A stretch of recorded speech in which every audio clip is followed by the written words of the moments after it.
Let's meet your spirit guides.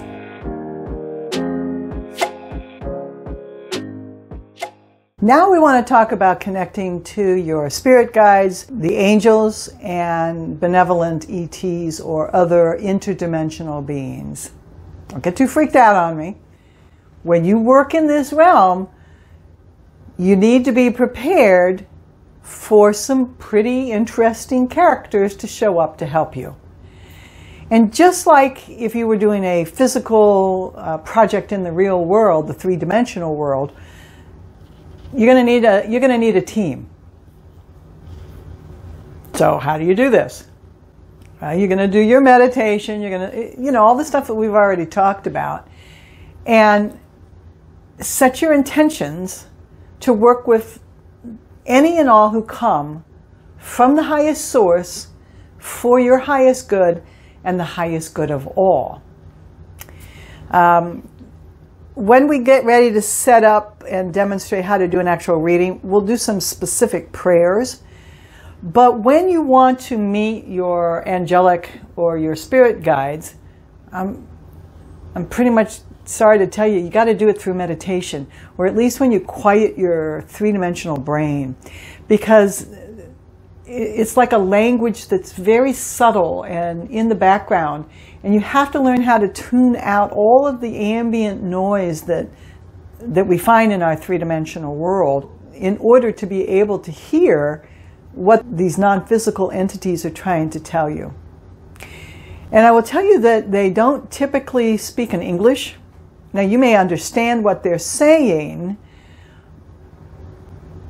but they, for me, tend to use many, many, many more symbols and pictures and emotions to convey what they are trying to communicate. Sometimes they'll speak to me in like plain English. Not often. So it's going to be up to you to be able to interpret what they're trying to say. And just like if you were working with a three-dimensional person who maybe had a strong accent or spoke a different language, you're going to need to create a relationship with this entity. Be careful who you're working with.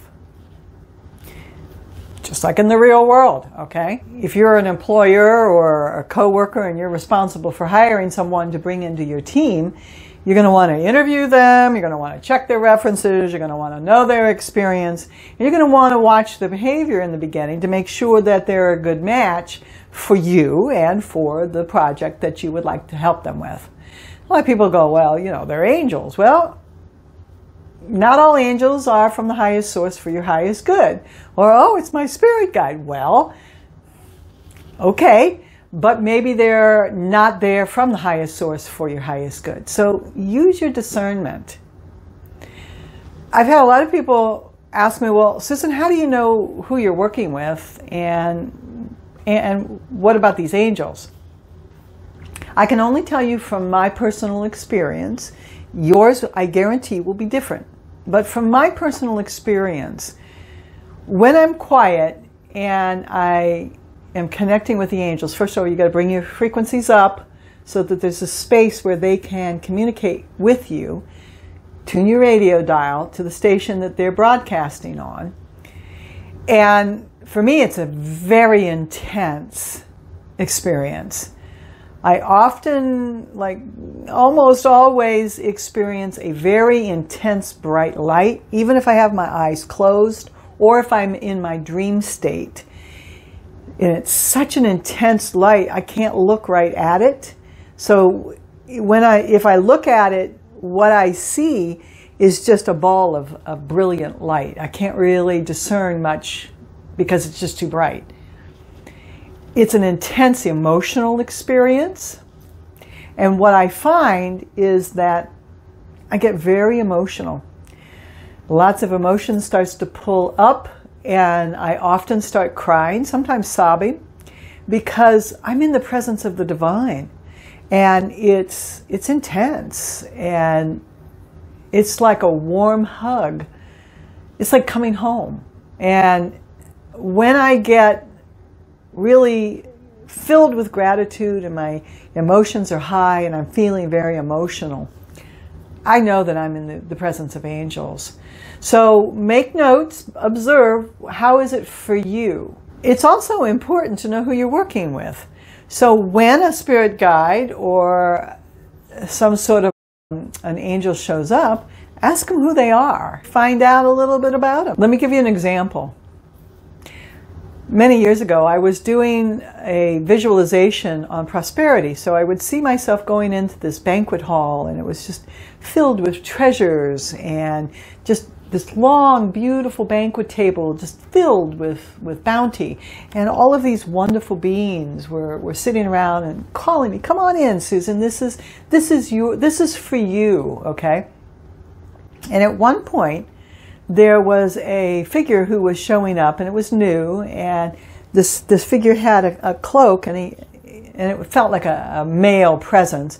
He wouldn't show me his face, and he kept turning away from me, and I kept saying, well, who are you? And he wouldn't respond, which is a signal, ding, ding, ding, ding, ding, okay? If they cannot or will not tell you who they are, where they're from, what they want, just like in real life, you start to be suspicious, okay? So he showed up a couple of times in a row, and I finally demanded to know, who are you? What is your name? And he finally said, Samael. Yeah, that Samael, which is just another name for Satan. So I'm like, okay, dude, out, get out, stay out, and do not come back again. And he left. That's the thing about evil. You have to invite it in. There has to be a path for it to come in. And if you put your boundaries up and stay in those higher realms, there's no place for it to broadcast for you. So who are you? What do you want? Where are you from? And if you don't like the answers, tell them to get out. It's actually pretty much that simple. Find out who you're working with. If you're not comfortable with them, block them. Okay? Now they may try to get back in, block them again. The more you keep your frequencies up, the less ability they will have to be able to invade your space.